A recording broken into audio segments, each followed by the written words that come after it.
Welcome to this explainer. Today we're diving into one of the most fascinating and honestly kind of mind-bending geographic and legal paradoxes in the world right now. If you look at a map of Europe today, you might think one of the great geopolitical chess matches of our time has been decisively won, but the map is only telling half the story. And this isn't just some abstract far-off theory. This is an active, ongoing situation that directly impacts global security, the price you pay to heat your home, and even the stability of the internet connection you're using right this second.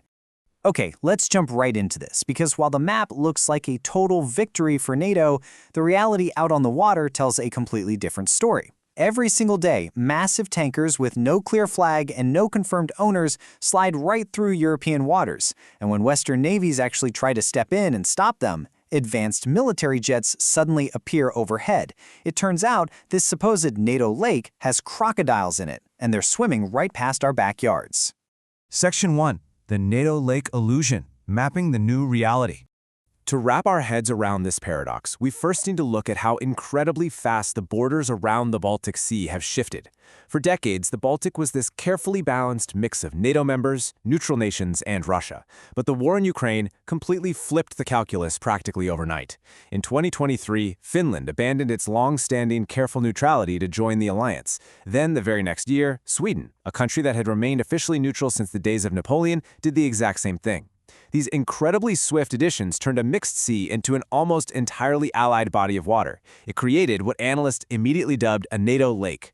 Because of those swift moves, Moscow's Baltic fleet was suddenly boxed into just two tiny, isolated corners.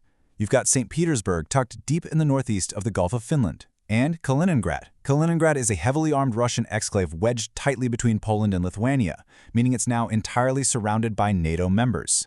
From a purely geographic standpoint, this looks like a clean, decisive victory for the alliance. It literally looks like Russia has been completely locked in. Section 2. The unclosable door, the geographical choke point. But here's the catch. The Baltic Sea is practically enclosed. Every single ship leaving a Russian Baltic port for the open ocean absolutely has to thread through the Danish Straits. We're talking about these narrow, complex channels cutting right between Denmark's islands.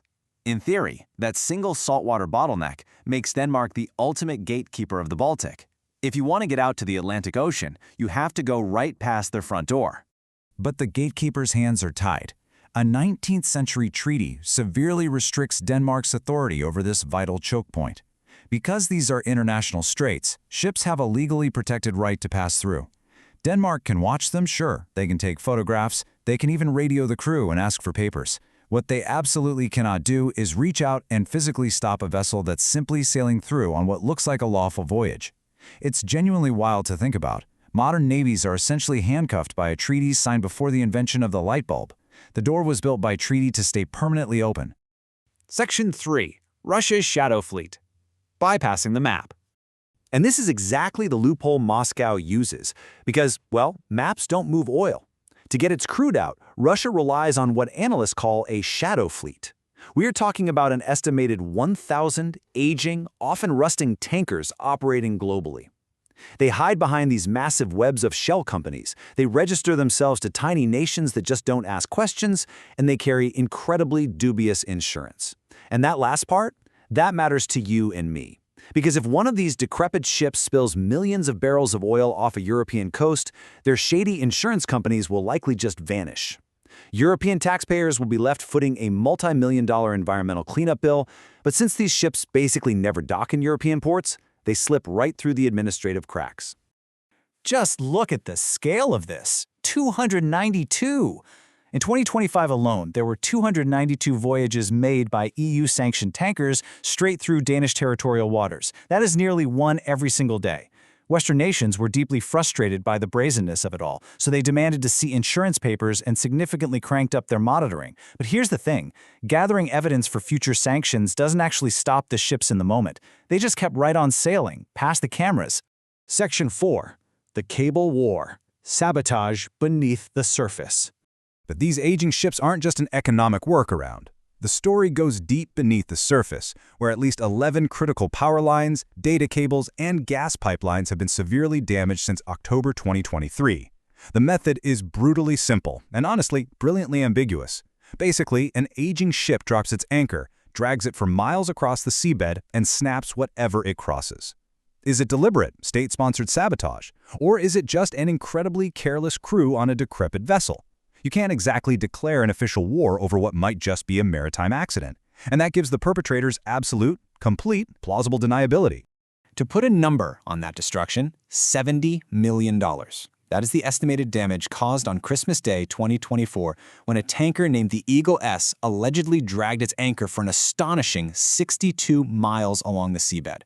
I mean, think about that. How does a professional crew not notice a massive iron anchor dragging behind them for 62 miles? It snapped the Estlink 2 power cable between Finland and Estonia and damaged several vital data lines. $70 million in damage in a single incident, completely disrupting regional infrastructure that civilians rely on to heat their homes and stay connected. This massive destruction finally triggered a dramatic kinetic response. In the dark of night, Finnish commandos literally descended from helicopters, seized the Eagle S, and hauled it right into port. It was a straight-out-of-a-movie operation. They later claimed they found specialized surveillance equipment on board. And this wasn't an isolated event either. Finnish forces boarded another suspected vessel exactly a year later on New Year's Eve 2025. Section 5. The Legal Force Field. Why the Law Protects the Fleet. It really felt like NATO had finally found a way to fight back against the Shadow Fleet.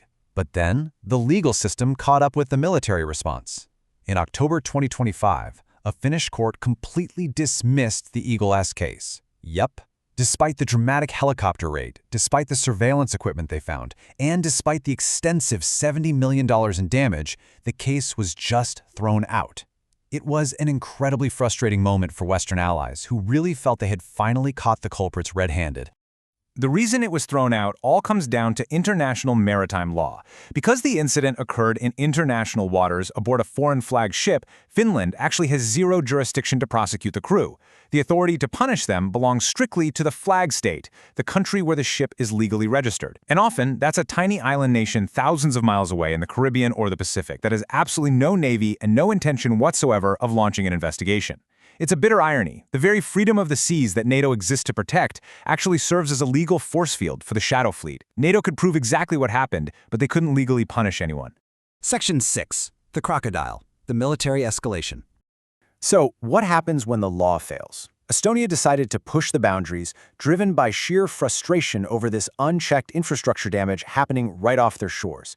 After briefly detaining one ship earlier in the year, they took a much bigger step in May 2025.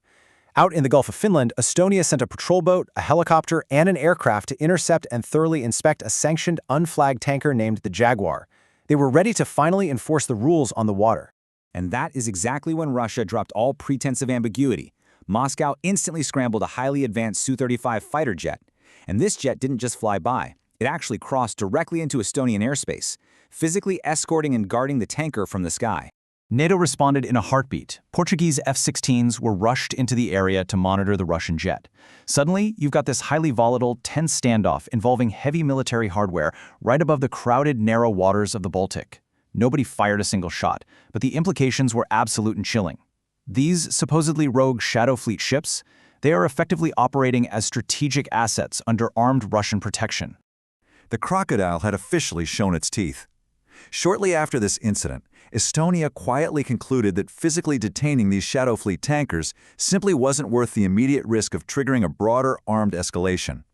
The threshold had been tested, and NATO realized that enforcing the law on these rogue tankers could instantly spark a shooting war with Russia right in the middle of Europe. Which brings us to the ultimate question of this entire explainer and the true paradox of the Baltic Sea today. Can you actually control the open water without being willing to pull the trigger?